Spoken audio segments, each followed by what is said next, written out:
¿Qué tal? Muy buenas tardes, bienvenidas, bienvenidos a esta inauguración de nuestro siguiente ciclo, continuando con las actividades que la Red Mexicana de Historia trae para todas y para todos ustedes. En esta ocasión damos inicio al ciclo de conferencias Historia Militar en México.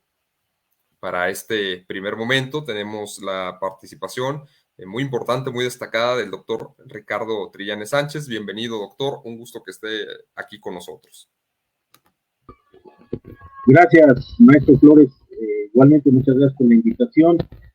Gracias a todos los espectadores, a todos los que nos acompañan y bienvenidos también a esta conferencia. Gracias. Gracias a usted, doctor Ricardo. Gracias a la maestra Michelle Domínguez Víquez, delegada de la Ciudad de México ante la Red Mexicana de Historia, gestora organizadora de este ciclo de conferencias. Asimismo, agradezco a quienes a lo largo de esta semana nos van a estar acompañando como ponentes y pues a ustedes que amablemente nos acompañan con sus dudas, con sus participaciones, sus comentarios, pues son parte fundamental de este tipo de actividades. Bueno, sin más, damos inicio e inauguración a este ciclo, siendo las 6 de la tarde con 5 minutos. Declaro oficialmente inaugurado el ciclo de conferencias Historia Militar en México. Doy paso a la lectura de la semblanza curricular del doctor Ricardo Trillanes.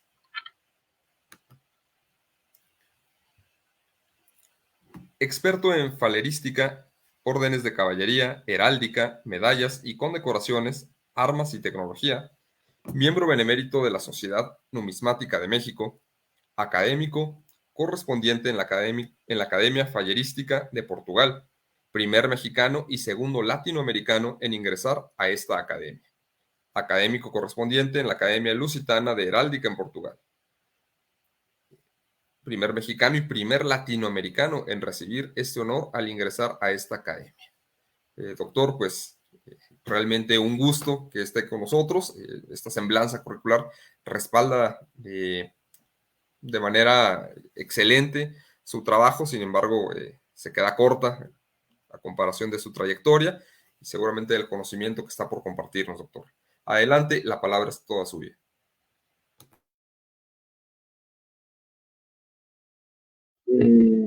Gracias, muy amable, muy amable. Sí, un poquito falta de alguna manera en lo que hemos presentado. Ahí está la presentación, ya la está mandando.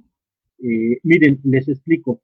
En esta conferencia que son los telegramas de la batalla del 5 de mayo de 1862 en Puebla, es históricamente México con esta batalla tiene precisamente la marca de que es la primera batalla transmitida, la primera batalla comunicada de un lado a otro.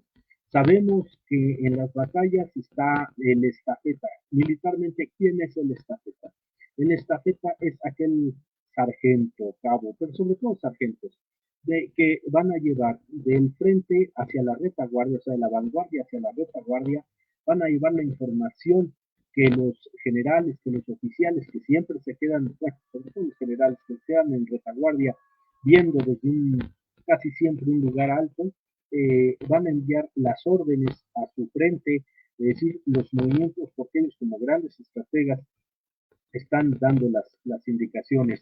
Bueno, en este caso, a la batalla del 5 de mayo, los telegramas enviados por el general Ignacio Zaragoza son partes de guerra. ¿Qué es un parte de guerra? Lo explico rápido. Un parte de guerra es el informe. Son las novedades que están habiendo en la batalla y al final el parte de guerra final, la conclusión final de ese parte, que se le llama el gran parte de guerra, es ya cómo quedaron. Perdimos, ganamos, y quiero presentarles lo que ustedes ven ahorita en pantalla, son las condecoraciones, precisamente. Estas condecoraciones, aunque dicen 1863 en su catalogación, prácticamente estaríamos hablando del sitio de Puebla, cuando los franceses se regresan, después que en el 62 son expulsados. Después de ese 63, pues nos llega el Segundo Imperio. Pero quiero mostrarles estas condecoraciones, por ejemplo, la que tiene la cinta roja, y el gorro frigio arriba. El gorro frigio es una herencia de Francia, es una herencia que quiere decir la libertad, el rojo también, y sobre todo esto se da a raíz de la toma de la Bastilla, de todo este movimiento de libertad que hay en Francia, ese gorro frigio que era el que traían los campesinos, bueno, pues es el que precisamente se hereda para todo el mundo señalando la libertad. La medalla del medio es una pieza muy, muy rara, sí es oro el centro, un metal especial, el engarce también, pero al centro tiene pintado a mano en porcelana un águila mexicana explayada. Y la tercera condecoración que su cinta de lado la alcanzan a ver, es ya muy ligero, pues de tantos años que han pasado, ligeramente se ve el rojo, el verde y con una banda transversal el blanco, pero el águila explayada, igual que la del centro, en la parte superior. Entonces, estos son los partes de guerra. Entonces, cada telegrama que el general Zaragoza enviaba al presidente Juárez, pues había precisamente alguien que lo llevaba y se lo leía al general, que era Guillermo Prieto, los informes del general se los leía al presidente Juárez. Entonces, voy a leer los telegramas con la hora precisa como llegan. Vamos a ver una serie de gráficas de todo lo que fue 1862, 1863. Ahí precisamente en la parte donde se ve señalado en la parte inferior derecha, se supone en esta litografía que es el general Zaragoza, y el que está a un lado se dice, yo tengo mis dudas todavía en mi interpretación, que es el bando mexicano viendo cómo vienen ya los franceses, cómo ya están a la vista para el ataque, por ese personaje que está junto a, a Zaragoza, dicen que es Porfirio Díaz.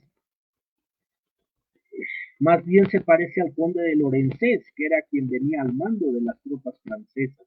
Recordemos que el ejército francés era el ejército mejor equipado, que venía de la guerra de Crimea, que venía de otras guerras y venía a intervenir a México. Ahora, aquí hay unas cosas muy interesantes que hay que comentar, que ni los libros oficiales los comentan. Muchos soldados vinieron, franceses, muchos soldados vinieron con la idea o engañados, y esto sí se ve en la película esta que hizo la casa televisora más importante aquí de México, o una de ellas, donde precisamente así se llama la película, la batalla del 5 de mayo, donde le dicen, cuando los soldados franceses son detenidos, son tomados como prisioneros de guerra, los soldados, el jefe francés le dice a Zaragoza, el actor que interpretó a Zaragoza, le dice, nosotros venimos a apoyar a un país que estaba en opresión, a un país que estaba en intervenido, y queremos que nos regresen nuestras condecoraciones. Y eso es cierto, les voy a decir por qué. Porque hay una carta del general Porfirio Díaz, que era el encargado del Ejército de Oriente, y se reúnen todos los ejércitos, toda la fuerza, así como fue en 1847, toda la fuerza se reúne ahora en Puebla. El general Miguel Negrete, que era conservador, en el momento de defender a la patria, se olvida de colores y se va a defender, y también la división de Negrete le pega duro a los franceses. Y entonces, en la carta que Díaz le escribe a su hermana y le va redactando cómo está la batalla, cómo fue la batalla, cómo se conformó, y le dice, tengo, tengo muchas medallas de muchos monsieurs, o sea, monseñor, de muchos monsieurs, como se dice en francés, ¿no? Entonces, bueno, pues hagan de cuenta que si ahí en esa gráfica ya está el enemigo al frente, vamos a dar el beneficio de la duda que esa persona que está junto a Zaragoza es don Porfirio Díaz, y de civil, pues ya estaba recién ascendido a general Porfirio Díaz, tendría unos 38 años, Zaragoza tendría unos 30, 35 años más o menos. Y bueno, el primer telegrama que es enviado a la Ciudad de México es a las 10:45 horas de la mañana y dice, excelentísimo señor ministro de guerra, el enemigo está acampado a 3/4 de la garita de esta ciudad, en los suburbios de ella, y por el mismo rumbo tengo mi campamento. El cuerpo del ejército listo para atacar y resistir. El general O'Horan me avisa que ayer batió en Atlisco a 1,200 reaccionarios cuya población abandonaron después de alguna resistencia. Parece que el resto de las chusmas reaccionarias se hallan en Matamoros preparando su marcha para este rumbo, o sea, hacia Puebla. Todo lo que digo a usted para conocimiento del ciudadano presidente de la República, Ignacio Zaragoza. Y Zaragoza le reportaba al ministro de Guerra, que en ese momento era Miguel Blanco Musquiz, el general Miguel Blanco Musquiz. Entonces, ese es el primer telegrama a las 10:45 horas. Miren, esta litografía es muy famosa cuando ya están arriba del cerro, cuando están tomando. Fíjense que el objetivo principal era el fuerte de Guadalupe, pero lo empiezan a defender desde Loreto. Y desde Loreto alguien piensa, o la mayoría de las personas que han dicho, que empiezan a atacar a Loreto. No, el objetivo era Guadalupe y Loreto defiende. Si ustedes han ido a Puebla, lo primero que llegan, si llegan por el monumento que está ahora el general Zaragoza, sí van a encontrar primero el fuerte de Loreto, y más adelantito está el fuerte de Guadalupe. Bueno, los dos son museos, está un poquito más amplio el museo del de Guadalupe, pero entran por ahí. Ahora, les aclaro, Zaragoza no se encuentra en ninguno de los dos fuertes. Zaragoza está en una iglesia en la ciudad. Desde ahí han puesto el telégrafo para la línea telegráfica para la Ciudad de México. Fue todo un logro y repito, México tiene la marca de haber hecho la primera batalla transmitida por telégrafo o informada por telégrafo. Leo otro telegrama, más o menos para que vayan ustedes entendiendo el contexto. Respecto a esta litografía, cuando ya el cañón, si tú lo empinas mucho, la bala se va a salir de la boca del cañón como está ahí. Entonces, si ustedes se fijan, al centro está subiendo un suabo para darle un bayonetazo a ese artillero, y el artillero con la bala de cañón se la avienta antes de que le aviente el bayonetazo. Ciertamente, y hay que reconocerlo, que hubo batallas que no dicen, no reconocen los franceses, que tuvieron el éxito los mexicanos. Hubo más muertos franceses que mexicanos, y además porque celebran más el 5 de mayo en Estados Unidos. No, digamos que aquí no se celebra, pero con tanta fiesta, como si fuera propia los gringos, pues porque estaban en su guerra de secesión y prácticamente no querían más problemas porque no podían con los internos, imagínense, y lo que quería en su onda expansionista Napoleón III era precisamente llegar a México, exigía para el pago de esa deuda, que ya sabemos de los tratados de soledad que venían por dinero y quedarse, querían dos estados de México, de la República, que fueran colonias francesas, y con eso se perdonaba la deuda, pero además su sistema de colonizar, y querían para Estados Unidos colonizar. Entonces, pues simplemente no debe de ser así, y no fue así, pero como no llegaron a Estados Unidos, por eso en Estados Unidos se celebra tanto el 5 de mayo. Hago lectura de un pequeño, porque ya van a entrar en hostilidades, y dice así: 12:28 horas del día de este 5 de mayo de 1862. Excelentísimo señor ministro de Guerra, son las 12 del día y se ha roto el fuego de cañón por ambas partes. O sea que históricamente los cañonazos, se abre fuego a las 12:28, según esto, en el telegrama enviado y firmado por el general Zaragoza. A las 14:02 horas, dice: excelentísimo señor ministro de la guerra, el ejército francés ha intentado replegarse y en estos momentos acaba de reconcentrarse amagando a esta plaza por la línea de oriente, y es probable que por este rumbo vuelva a comenzar su ataque. En estos momentos ha cesado el fuego del todo, una tipo tregua. De orden del señor gobernador y comandante militar, comunico a usted esta noticia, añadiéndole que el entusiasmo de la plaza es muy satisfactorio. Y este telegrama lo manda Joaquín Telles. Ahora bien, por orden obviamente de Zaragoza. El 5 de mayo, quiero hacer una referencia del día, fue un lunes. Fue un lunes. Lo que hablan que hubo antes, precisamente esa batalla que bate Ojoran, mejor dicho, el general de estas gentes, de estas chusmas reaccionarias que bate en Atlisco a 1200, bueno, fue en los días anteriores, fue entre sábado y domingo, lo que sería 3 y 4 de mayo. Por eso mucha gente, o algunos historiadores comentan, perdón por decir mucha gente, algunos historiadores dicen que previo a la batalla del 5 de mayo ya había habido refriegas, ya había habido enfrentamientos, pues claro que sí. Entonces, este último de Joaquín Telles está dado a las 14:02. A las 14:30 horas dice, excelentísimo señor ministro de guerra, los suavos se han dispersado y nuestra caballería trata de cortarlos en este momento. Y esto lo manda este telegrama por orden de Zaragoza el general Santiago Tapia, que también estaba ahí, si mal no recuerdo, de origen michoacano.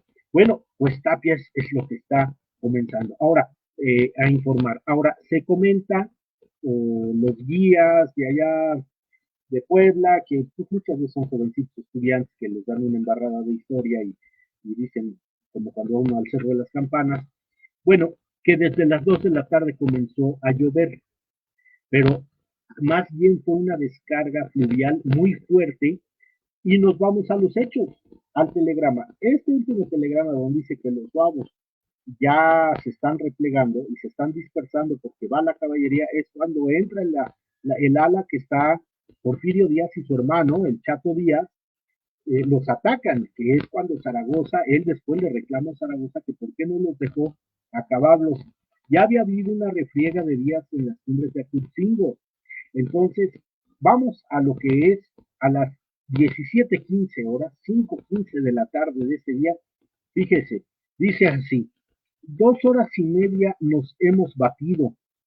El enemigo ha arrojado multitud de granadas. Sus columnas sobre el cerro de Loreto y Guadalupe han sido rechazadas y seguramente atacó con 4,000 hombres. Todo su impulso fue sobre el cerro. En este momento se retiran las columnas y nuestras fuerzas avanzan sobre ellas. Comienza un fuerte aguacero. Zaragoza, 5:15 de la tarde. Dejemos el derecho de la duda de que pudo haber sido a lo mejor eh, una llovizna, comenzara desde las 2, una llovizna, pero el fuerte aguacero fue, y en la pintura que está ya en Puebla, y hay otras pinturas más, donde se ve una descarga fluvial muy, muy fuerte, en el cual hubo lodo, en el cual ya pie a tierra ya se hacía muy chicloso, pero no era imposible para la caballería. Realmente el arma de caballería en México ha sido una, junto con la infantería, ha sido una de las armas más letales que ha habido, todavía más que la artillería. Y esto fue a las 14, a las 17:15 de la tarde, donde ya Zaragoza dice que se están replegando y prácticamente van sobre ellos. Se repliegan, tocan retirada, empiezan a recular el ejército francés y estamos viendo algunas imágenes cómo van en retirada. Y a las 5:49 de ese 5 de mayo es las famosas palabras de, del general Zaragoza, y leo como tal ya el último parte, penúltimo parte, pero cuando informa, y dice así: las armas del supremo gobierno se han cubierto de gloria, el enemigo ha hecho esfuerzos supremos por apoderarse del cerro de Guadalupe, que atacó por el oriente, a derecha e izquierda durante 3 horas, fue rechazado 3 veces, en completa dispersión, y en estos momentos está formado en batalla fuerte de 4,000 hombres, fuerte en aquel entonces del siglo XIX, quiero aclarar, es fuerza, fuerza. O sea, lo fuerte para el ataque, dice, fuerte 4,000 hombres y pico. Entonces, la fuerza que traen de 4,000 hombres y pico frente al cerro. La fuerza de tiro no la batió como desearía, porque el gobierno sabe que no tengo para ello fuerza bastante. ¿Qué quiere decir? Que con esos hombres frente al cerro, la fuerza de tiro no la bate, porque como Zaragoza hubiera deseado, porque no tiene el recurso prácticamente. El gobierno sabe que no tengo para ello fuerza bastante. Calculo la pérdida del enemigo que llegó hasta los pozos de Guadalupe en su ataque en 6,000, en 600 o 700 entre muertos y heridos. 400 habremos tenido nosotros. Sírvase usted dar cuenta de este parte al ciudadano presidente. Fíjense, ya es un parte de guerra prácticamente final, donde está avisando que la mayor batalla estuvo prácticamente que a la ciudad no llegan, todo se va en el Cerro de Guadalupe, donde están los dos fuertes, y dice él, habla de 400 bajas, los mexicanos, pero entre 600 y 700 muertos y heridos de la parte francesa, y en los pozos de Guadalupe, quienes han visitado, y si no, háganlo, vale mucho la pena. Va uno ahí al fuerte de Loreto y va al fuerte de Guadalupe y están los pozos precisamente. Y bueno, recordemos entonces qué sucede ahí. Los pozos están llenos de muertos. Y bueno, por fortuna, muy pocos mexicanos. Y esta carta este telegrama, perdón, de las 17:49 horas, firmada y enviada por el general Ignacio Zaragoza. Pero hay un último telegrama que todos piensan que es el de las armas se han vestido de gloria, se han cubierto de gloria. Es el último, ¿no? El último es este, a las 7:03, 19:03 de la noche, vamos a decirlo. Dice, estoy muy contento con el comportamiento de mis generales y soldados. Todos se han portado bien. Los franceses han llevado una lección muy severa, pero en obsequio de la verdad diré que se han batido como bravos, muriendo una gran parte de ellos en los pozos de las trincheras de Guadalupe. Vuelve a señalar la matanza que fue ahí en Guadalupe. Sea para bien, señor presidente, deseo que nuestra querida patria, hoy tan desgraciada, sea feliz y respetada por todas las naciones. Ignacio Zaragoza. Ese ya es el último telegrama prácticamente documentado en la historia de esta batalla del 5 de mayo. Ahora bien, hay que aclarar, el general Zaragoza, su papá fue militar, su papá se murió de tifoidea o de fiebre del tifus. Y 4 meses después, precisamente viendo toda a su gente, revisando a los heridos, todo esto, comiendo insalubremente, desgraciadamente 4 meses después el general Zaragoza muere también de tifus, igual que su papá. Ahora, de buena fuente sé, porque hice investigación en Puebla hace algunos años, alguien de la transmisión oral en la investigación de testimoniales me comentó que ese día muy temprano, Zaragoza, sabiendo que ya tenía muy cerca al enemigo, al mes murió su esposa. No, hasta donde yo sé, su esposa del general Zaragoza ya había muerto cuando es la batalla. Su hija estaba aquí con unos familiares en la Ciudad de México, pero su esposa ya había fallecido. Hay la mala idea que se dice que su esposa fallece después de la batalla, ¿no? Y entonces él traía una pena muy grande, y lo que les voy a decir es esto, ¿no? De buena fuente, que me dijeron, en la cantina de Santa Paula, o por la calle de Santa Paula, que hay ahí una cantina y que todavía está vigente, todavía está ahí, de ahí salió Zaragoza a su cuartel general, pues ciertamente con algunas copitas de más, pero entendamos al general, única hija, separada de él, en buenas manos, vamos a decirlo así, y la pérdida de su esposa. Se acaba de casar, le duró muy poco el gusto, y aún así tuvo que hacerse todo un manejo mental para poder salir adelante. Realmente a él ya no le toca ver el Segundo Imperio.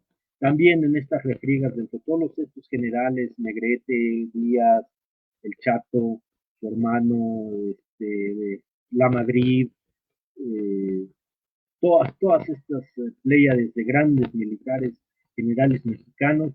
Bueno, pues estaba también el general Jesús González Ortega, quien es el que va a defender por orden de Juárez un año después, va a defender el sitio de Puebla, que son las condecoraciones que según así están catalogadas, que vieron al principio, y que después Juárez también lo va a matar, lo va a mandar fusilar a Jesús González Ortega, ¿no? Ya eso es otra historia, pero eh, lo que sí les puedo decir es que le tomó muy a mal, y cayó de la gracia de Juárez, González Ortega, al haber perdido el sitio de Puebla, cuando prácticamente destruyen Puebla. Miren, allí está esta imagen, qué bonita litografía, donde estamos viendo la bandera nacional, queriéndola tumbar, desgarrada en plena batalla, todos contra todos, pero siempre, siempre victoriosa, siempre arriba, siempre adelante. Eh, Realmente, al final, hasta 1867, después del Segundo Imperio, se dan estas confrontaciones nuevamente hasta que son expulsados a Veracruz y a Puebla. Hay una pregunta que yo siempre me he hecho y que el hubiera no existe en la historia, es un verbo conjugado muy circunstanto, vamos a decirlo así, la circunstancia junta, de que ciertamente los franceses heridos, sus muertos se pueden rescatar, eh, o les dan entierro ya en el campo de batalla, porque la descomposición entra de inmediato y más con el cuerpo mojado. Eh, yo pregunto por qué, como lo dijo Porfirio Díaz, permítame irlos a acabar, permítame irlos a terminar. Le dice a Zaragoza y Zaragoza le dice, no, te prefiero aquí, vamos a parapetar la ciudad, a resguardar, se nos pueden regresar. Bueno, no se regresan, hay una matanza, les avientan piedras desde arriba, repito, la batalla de Cusco y Exitzingo existen 3 medallas, oro, plata y cobre, para generales, oficiales y tropa, chiquitas, chiquitas, que si ustedes ven la imagen de don Porfirio Díaz, todas esas condecoraciones pequeñas son las de Puebla, Oaxaca, y son los de la intervención francesa, que él podía portar cuantas placas quisieran, así como lo vemos en sus uniformes de general presidente, lleno de placas. Hoy en día, por regla diplomática, nada más se pueden usar 4, pero bueno, no existía esa regla en ese momento, se ponía todo, ¿no? Muchos dicen que se las ponía y se autocondecoraba, no es cierto. Días de 1895 a 1910 recibe 19 condecoraciones de la más alta investidura, 19 condecoraciones internacionales, y más y esto venía por las fiestas del centenario. Entonces, hay gente que lo ha dicho, hay gente que publica, no voy a decir sus nombres, pero dicen tonterías, ¿no? Nunca se autocondecoró Porfirio Díaz, y hasta la fecha, de todos los mexicanos desde esa época, es el hombre más condecorado de México, general Porfirio Díaz. El segundo general más condecorado de México es el general Ramón Corona. Iba a ser presidente de México, lo asesinan ahí en Guadalajara de un cuchillazo, y bueno, ya también esa es otra historia. Entonces, vamos aclarando cosas, porque esto no viene en los libros, esto hay que hacer mucha investigación de banco para poderles llevar esta divulgación histórica, pero cierta, real. Pues miren ustedes ahí esa imagen, ya son imágenes del 63 al 67, pero vemos también, se puede tomar como una avanzada, una retirada y una refriega, porque si se fijan en el centro es donde están precisamente o aprendiendo a los franceses. Miren aquí otra visión, hacia arriba están los cerros, eh, tropa en la parte de abajo, las líneas de fuego, la conformación de las escuadras, de las fuerzas para el ataque. Todo esto tiene que ver con Puebla y adelante, ¿no? Y bueno, aquí también vemos otras batallas que ya ya viene al Segundo Imperio. ¿Qué es lo que pasa con las tropas mexicanas? Las oficiales, las de colegio, las de escuela, cuando llegan los franceses, bueno, siempre así ganaran los mexicanos una competencia de tiro, una competencia ecuestre, eh, eran los franceses los que ganaban. Así ganaban los mexicanos, el triunfo era para los franceses. Entonces, siempre disminuyendo, minorizando. ¿Cómo empieza a actuar la resistencia mexicana? Con guerra de guerrillas. ¿Qué es? Veo una ubicación militar francesa, voy y le pego de un lado. Cuando salen detrás de mí, viene otra ubicación mexicana para arrasar y para atacar por retaguardia. Les pego por la retaguardia, se voltean, voy tras de ellos los franceses, aquellos que venían persiguiendo se les regresan. Entonces, sí mermaron muchísimo, repito, no se dice, pero hubo muchos muertos eh, franceses en todo lo que fue el Segundo Imperio. Ahora miren, aquí está 1863, aquí ya es el sitio de Puebla, aquí ya obviamente Zaragoza está muerto, González Ortega le toca la defensa, pierde González Ortega, mucho he leído que se dice que fue, al final le falló la estrategia, que no supo hacer las cosas. Este es el convento de San Francisco Javier, lo destruyeron prácticamente, una pena, y ya de ahí pues entra el Segundo Imperio, quien andaba aquí, vamos a decirlo, de vendepatrias, de traidor, digamos lo que es. Pues Juan Nepomuceno Almonte, ¿no? El hijo del generalísimo Morelos, que en su momento, en su juventud, peleó en la guerra de Texas, peleó contra la invasión norteamericana, la primera invasión norteamericana del 46 al 48, pero ya en este aspecto, ya él ya se iba al otro bando. Y, y bueno, miren, aquí hay, imagínense, esta es otra batalla, ¿no?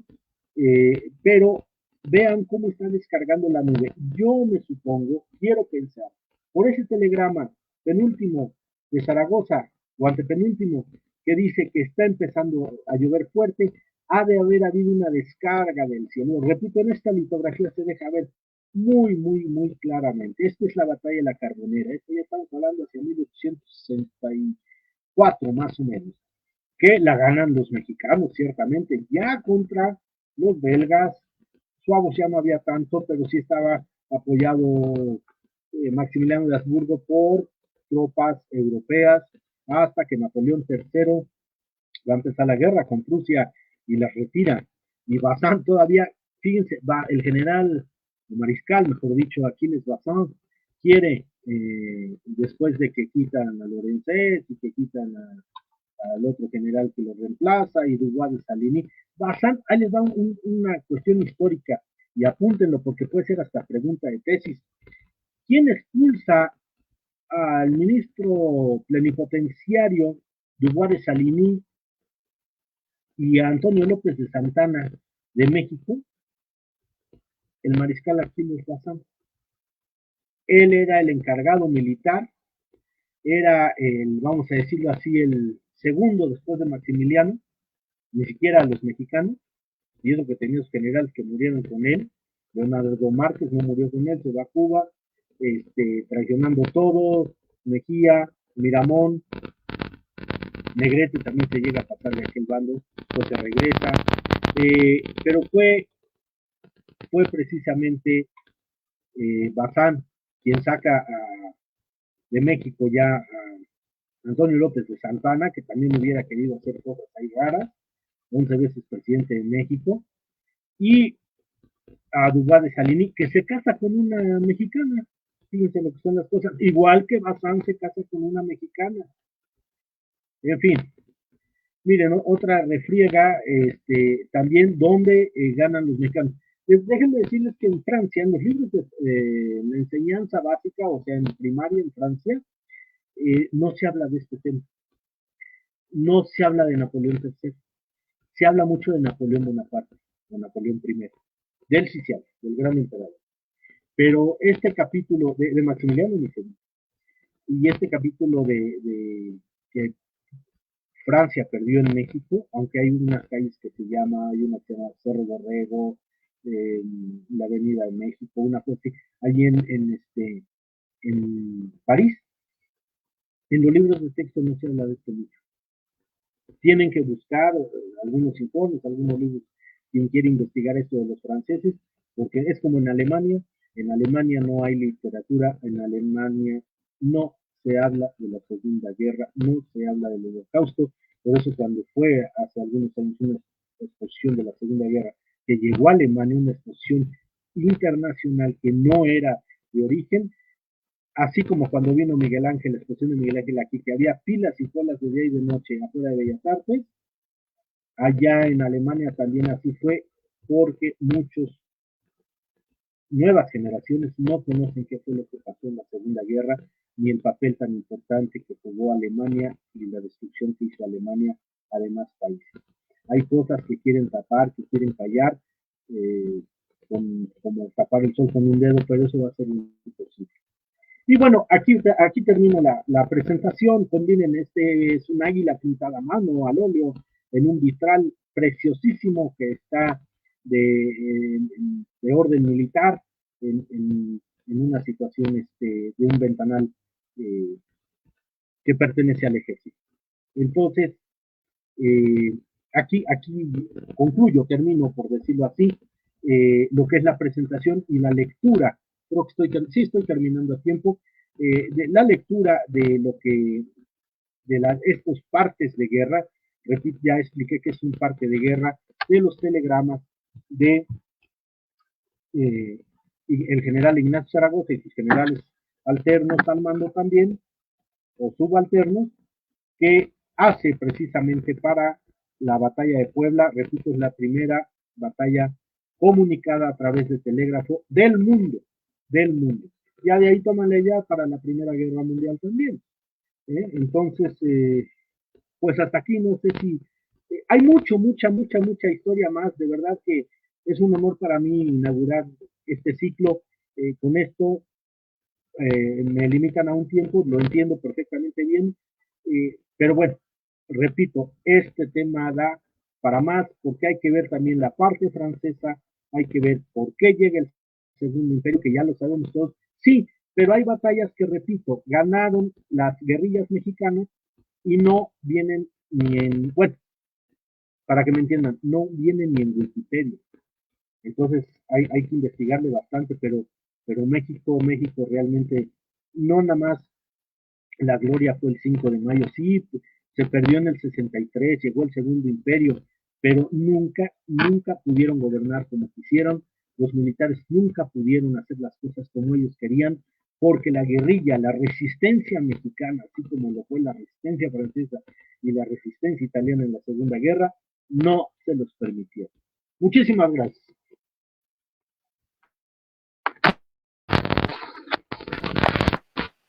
Al contrario, muchísimas gracias a usted, doctor Ricardo Trillanes. Muy interesante todo lo que nos ha compartido, incluso por ahí algunos datos que su servidor desconocía y que con gusto y atención apunté.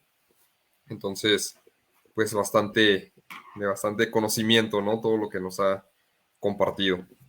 Invito al público, a quienes amablemente nos acompañan, a que nos compartan, nos expresen sus dudas, sus comentarios. Aquí el doctor Ricardo Trillanes estará dando respuesta puntual a cada uno de ellos. Porque hay algunos saludos, algunos comentarios por parte del público. Marta Beatriz Coronel Raimundo envía saludos desde Texcoco. Adriana López dice buenas tardes, saludos. Ángel Nieto dice muy bien, Trillanes. Soy el profe Trillanes, excelente. Rafael Chávez Mora, maestro Trillanes, felicidades y afectuosos saludos. Son los comentarios que están hasta el momento por parte del público. Sigo invitándolos a que nos compartan dudas y comentarios. Al parecer el doctor Trillanes tuvo algún problemita aquí técnico, abandonó un momento la sala, aquí está ya con nosotros. Ya lo tenemos de regreso, doctor. Su micro está apagado, doctor.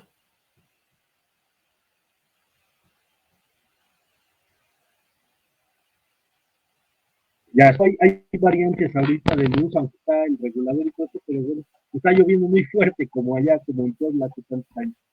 Una disculpa, las cuestiones técnicas, pero con todo corazón estoy con ustedes.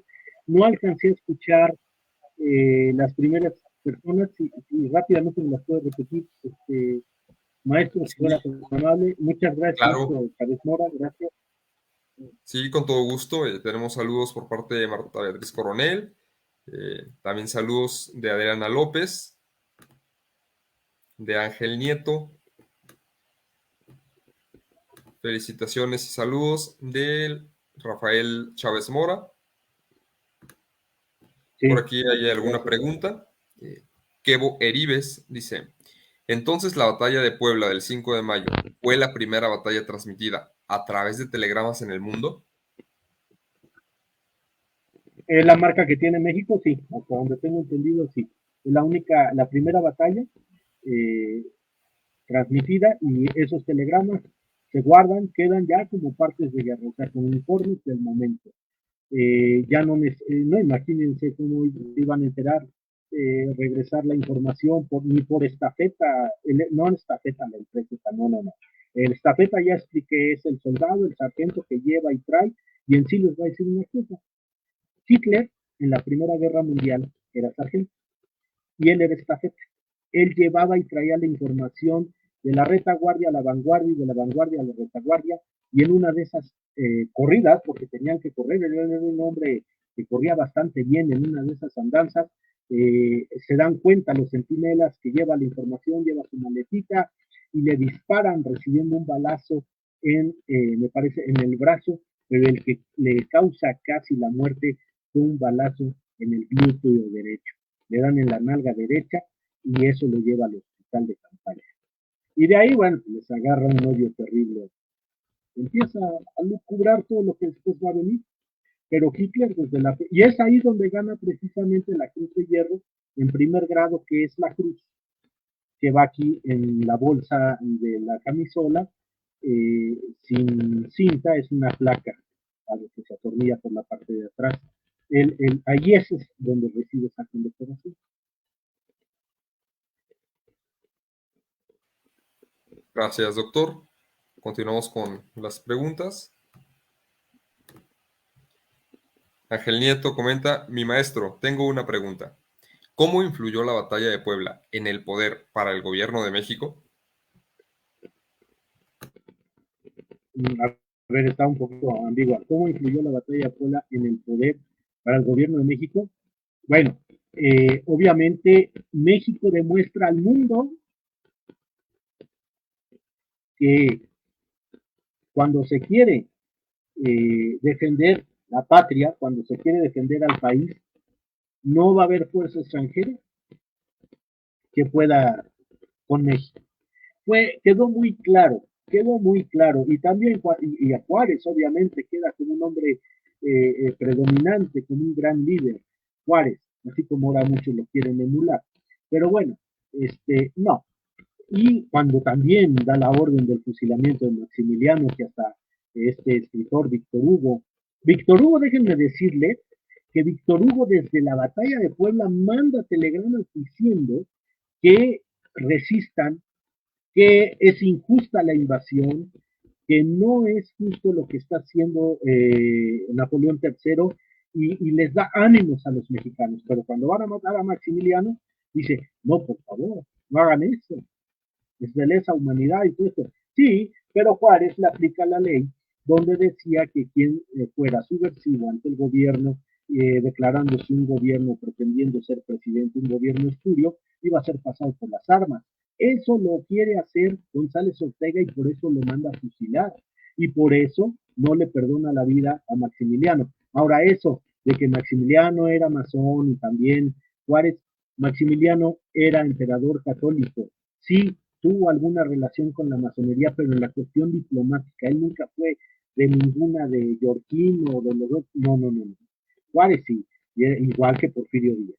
Entonces, en sí Juárez lo mete a la logia, a Díaz, desde Oaxaca empieza, pero Maximiliano era muy amigo del Papa Pío IX. En sí hay un grabado, hay una pintura cuando Carlota y Maximiliano van a despedirse del Papa Pío IX y el Papa se quita su cruz pectoral y se la regala y dice que esto te acompañe. Y por ahí tengo la foto de esa cruz en oro con esmeraldas. Entonces, ¿cómo influyó? Pues que México demostró que derrotó en ese momento al mejor ejército del mundo. Eso influyó. México, vamos a decirlo así, sacó la charola y la lustró y se las enseñó a todos que con México no era tan fácil, no se podía.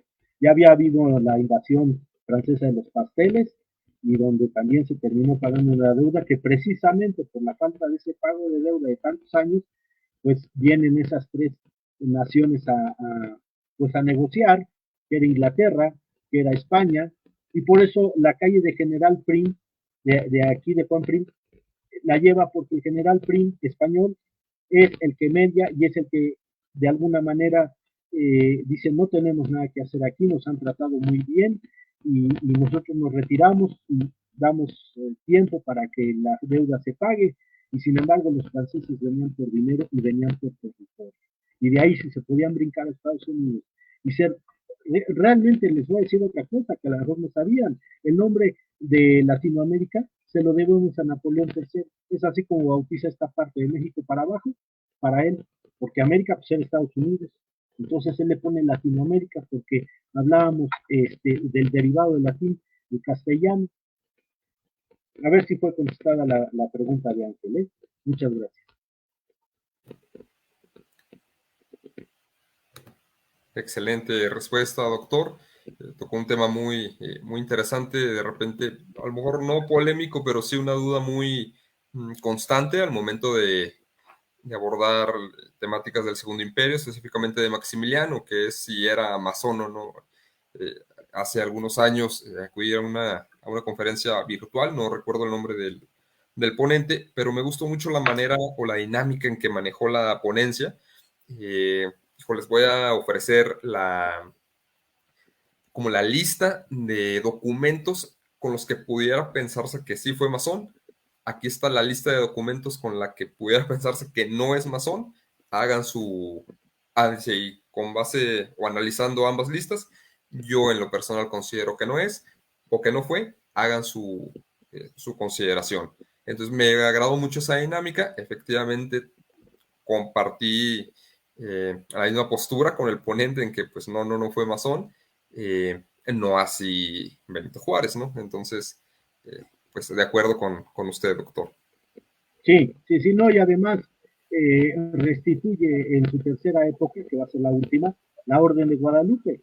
La Orden de Guadalupe que precisamente era Iturbide, Agustín de Iturbide, la continúa ya en la forma de la condecoración como la de Santana, Antonio López de Santana, de 1853 al 54, hasta que Santana ya lo corren del país. Y esa misma forma de la Orden de Guadalupe es la que retoma Maximiliano de Habsburgo. Y sabía muy bien, entonces la Orden de Guadalupe tiene tres épocas, Iturbide, Santana y Maximiliano. Si hubiera sido masón, tampoco le crea la Orden de San Carlos a Carlota, que era la que ella les otorgaba a sus damas, a las 24 damas de compañía que traían la gran banda, y una orden, una cruz latina en esmalte blanco con otra cruz latina dentro, donde precisamente eh, viene la orden, dice San Carlos, de un lado, y del otro lado dice humilitas, humildad. Esa precisamente es, no la hubiera creado junto con la Orden del Águila Mexicana. Miren, les muestro esta Orden de Guadalupe. A ver si ahí está. Esta Orden de Guadalupe es la de Antonio López de Santana. ¿Cómo sabemos por qué? Porque el águila no tiene, el águila no tiene corona. Estas eran de oro macizo. Las primeras del Segundo Imperio son de oro, es esmalte a fuego, está la Virgen de Guadalupe al centro, pero ya después las van a hacer de plata dorada. Esta que es la de Santana, que no tiene corona, pero va a tener la misma forma que la de ahí la toma Napoleón, Maximiliano de Habsburgo, va a tomar la misma forma, pero ya después va a faltar el dinero y van a tener que hacerlas de otra forma. Las del emperador sí eran de oro macizo, pero Santana sí se servía con la cuchara grande y esto es de oro macizo. Esto es muy, muy difícil de conseguir y si la llegan a conseguir, cuesta su peso en oro porque es macizo y cuesta su peso histórico también. Entonces, pues volvemos a lo mismo, sí, eh, tuvo que aprobar varias cosas, fue invitado por las logias masónicas de México, eh, vamos a decirlo así, coqueteó diplomáticamente, pero de que él fuera masón, no, no, y está comprobado de que no, aunque otros dicen que sí, pero bueno, ah, simplemente con esta medalla nos damos cuenta de que el señor era católico, era un emperador católico, su esposa también. Correcto, doctor, muchísimas gracias. Continuamos con los comentarios por parte del público. Soledad Bocanegra Valdés comenta: felicidades, maestro Trellanes. Como siempre, una excelente narrativa y además queremos seguir contando con más información. Saludos, Soledad Bocanegra Valdés. Muchas gracias, Solecita, gracias. Ángel Nieto pregunta: ¿Benito Juárez emitió algún telegrama? Sí, claro, sí, sí, sí, ya hay telegramas, está todo lo que es el epistolario de Juárez, se los recomiendo, es un libro más grande que el Quijote, lo pueden conseguir, lo editó y publicó Fondo de Cultura Económica, así se llama el epistolario de Benito Juárez, y los documentos que vienen ahí, dentro de cartas personales, hay telegramas, y precisamente hay telegramas donde regaña a sus generales, donde les dice qué hacer, cómo hacerlo, qué deben de hacer, sí, sí existe, y después en una de las legislaturas de la Cámara de Diputados sacaron una colección que después se repartió en las escuelas de 15 tomos, donde también aparece un libro que es muy famoso, que se llama Carta a mis hijos, que Juárez hizo, repito, se utilizaba mucho todavía el correo ordinario, el correo de carta, y el telegrama, como era la novedad, llegaban los telegramas hasta donde había la red de telegrafía. Juárez se encarga de expandir, pero no tiene el tiempo. ¿Por qué? Totalmente, mucho menos en el Segundo Imperio. Maximiliano aporta muchas cosas en sí. He sido invitado también por la Red Mexicana de Historia a este ciclo que va a haber de conferencias y talleres el próximo mes en Morelos, en Cuernavaca, donde voy a dar la ponencia magistral y perdón por hacer el comercial, pero tocando el tema creo que se me hace muy interesante, precisamente los beneficios que nos dejó a los mexicanos o a México el Segundo Imperio, que no se habla nada de ello. Pero yo les puedo decir una cosa en mi publicación de apuntes breves de la historia de México y breve historia de la educación en México, este de breve historia de la educación en México, este librito, este está aquí, aquí hay 5 siglos de la historia de México. Bueno, pues aquí en el siglo XIX yo les haría una pregunta. ¿Saben ustedes a quién le debemos el haber hecho tarea? Pues a Maximiliano. Maximiliano trae un sistema francés educativo donde se dice que se debe de reforzar lo aprendido en la mañana en la escuela, en la tarde hay que reforzarlo haciendo tarea o haciendo nuevamente los mismos ejercicios. Y mucho de la historia no contada, que es el programa que tengo en YouTube Videos, se pueden buscar Ricardo Trillán en el buscador, YouTube Videos, la historia no contada. Bueno, ahí hay más de 300 programas que hablo de todo, armas, banderas, todo esto, y uno de los frutos de ese programa es Apuntes breves de la historia de México y otros, que va cíclicamente 19 temas, desde el penacho Moctezuma hasta símbolos patrios. Y ahí aparecen, en este libro aparecen símbolos patrios, todos los telegramas que le mandaba Juárez ordenando cómo debieran hacerse el ceremonial de bandera. Él es el que dice, ni una sola nota, ni una sola letra se le quite o se le modifique al himno nacional. Lo digo para los diputados que no tienen nada que hacer, están de ociosos y que quieren ahora modificar la letra del himno nacional porque es una letra muy bélica. En fin, perdón por los comerciales, pero bueno, ahí está publicada esta información. No, adelante, doctor, el espacio es todo suyo y pues cuenta con un servidor para ya registrarme como el primer asistente a esta conferencia magistral en el segundo Congreso de la Red Mexicana de Historia. Con muchísimo gusto lo vamos a estar escuchando de manera presencial, al igual que espero que la mayoría de nuestro público, al que amablemente invitamos a nuestro segundo Congreso. Continuamos con los comentarios. Mariacel Loga comenta: muy interesante conocer que Víctor Hugo tuvo cierta empatía con el pueblo mexicano. Saludos, maestro. Sí, como les digo, gracias, Maricel, gran maestra de historia en la SEP, a nivel básico en secundaria. Gracias, maestra, por su pregunta. Sí, tal parece que no, y volvemos a lo mismo, es lo que los libros oficiales no dicen. Entonces, hay que buscar la documental hasta en Francia, ¿no? Como ahora que se cumplieron los 100 años de la perpetuidad en el 21, se cumplieron los 100 años de la perpetuidad de Porfirio Díaz, y allá en Francia, y más allá en Montparnasse, en el cementerio de Montparnasse, si no pagas otra vez tu perpetuidad o alguien se hace responsable, los abren las tumbas, sacan los restos, obviamente ya son restos áridos, y se van a la fosa común. Restos áridos en el caso de Porfirio Díaz no creo, porque él recibe 2 tratados de embalsamamiento.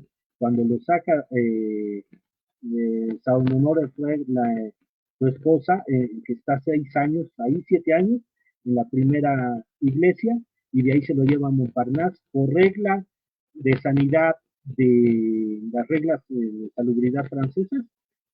Al principio, recién muerto lo embalsaman, pasa 7 años en esta iglesia, y después sacan los restos, sigue completo el cuerpo, incorrupto, por el embalsamamiento tan bueno que le hacen, y lo vuelven a embalsamar o le dan su retoque. Yo creo, estoy cierto, que si exhumaran los restos del general Díaz, lo encontramos tal y como se murió. Así como cuando exhumaron los restos de Juan Nepomuceno Almonte, que andaban buscando que si se había llevado los restos de Morelos a Francia, porque Juan Nepomuceno Almonte muere por ahí de 1868, si mal no recuerdo, 69. Se le ve, cuando lo exhuman, está el video, se le ve todavía, sí, la calavera, ¿no? Pero su cabello, como su corbata, muy impresionante. Y la legislación francesa de sanidad estaba en un ataúd de plomo. El plomo, ustedes saben que enterraron a la reina, que enterran a los papas. Dentro del ataúd de madera va afuera, lo cubre un ataúd de plomo, y tuvieron que romper el ataúd de plomo, y la regla indica cambiar a un ataúd nuevo. Al ya no ser de plomo, a lo mejor ya los restos de plomo convencionalmente se echan a perder más fácil, pero ya estaba cartonado y todo. Pero bueno, el verle la calavera y la figura como la vemos en las fotografías fue impresionante. Y bueno, por algo, por eso les digo, por algo, los restos de los reyes, después de su ataúd de madera, están encapsulados, vamos a decirlo así, en un ataúd de plomo. Y a los papas también. Ahora que sumaron a Juan Pablo II, a Juan XXIII, tuvieron que romper el ataúd de plomo.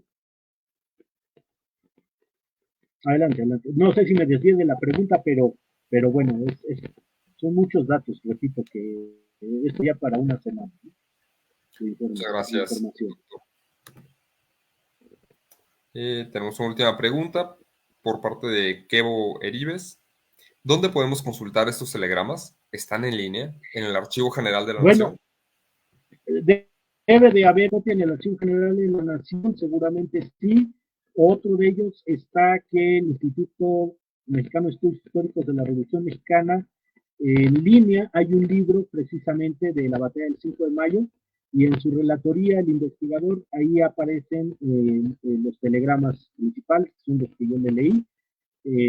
Sí está ya dominio público, y el verlos, bueno, sí, tendría que ser en el AGN, pero si los quieren tener transcritos, pues no facsimilares, sino así lo que se dice se copió y se escribió, lo pueden ver en los libros, y están gratuitos en línea en el INER.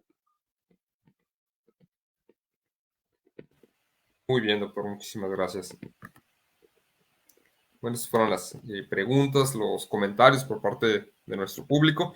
A mí no me queda más, doctor, que agradecerle infinitamente su participación, el conocimiento que nos ha compartido en esta conferencia, en esta tarde, en esta inauguración de este ciclo de historia militar en México.